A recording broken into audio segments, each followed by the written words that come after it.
This is the story of a man who used to solve problems with fists, but now has to solve them with chalk. We open with Henry Chan, a former US Marine who decides to return to his old high school to become a teacher. Not because he loves grading papers, but because he believes he has a mission. He once was the worst student there, and now he wants to change lives instead of breaking noses.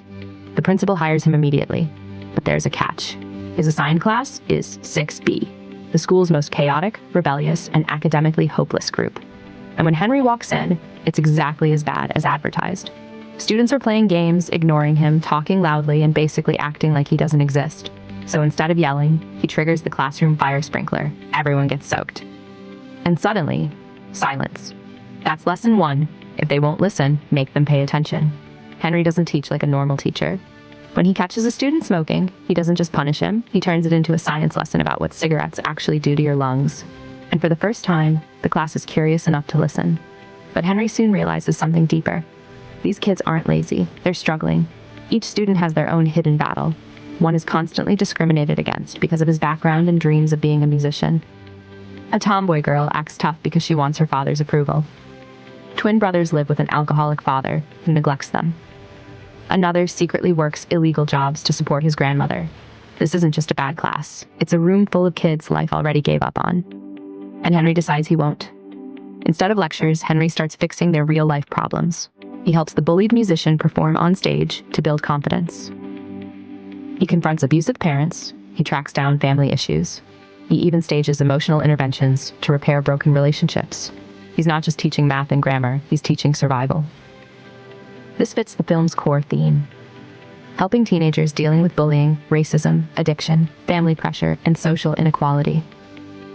Slowly, something unbelievable happens. The class starts improving, grades rise, attitudes change, hope appears. For the first time, they actually want to succeed. Because this is still a Donnie Yen movie. Trouble doesn't stay away for long. One student gets involved with a shady fight betting boss who pressures him into cheating during matches. When the plan goes wrong, the student is locked inside a locker by criminals, so Henry shows up.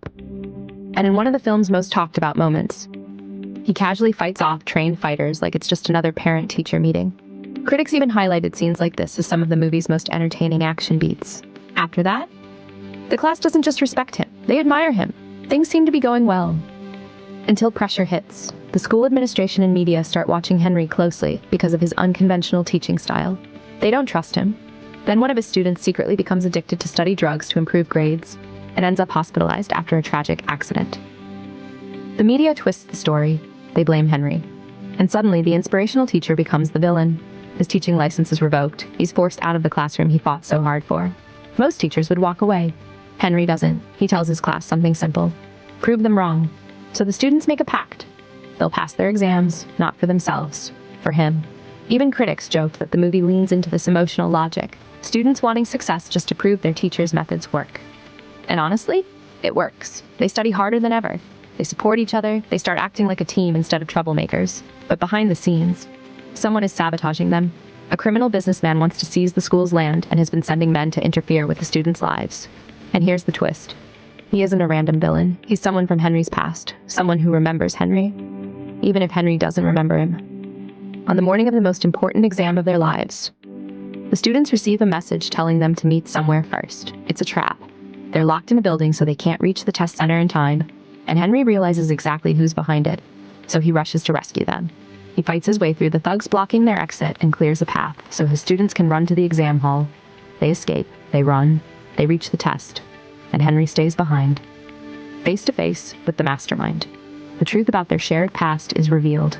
Old grudges surface, and a final confrontation is about to begin. But we stop right here, just before the last battle and final resolution.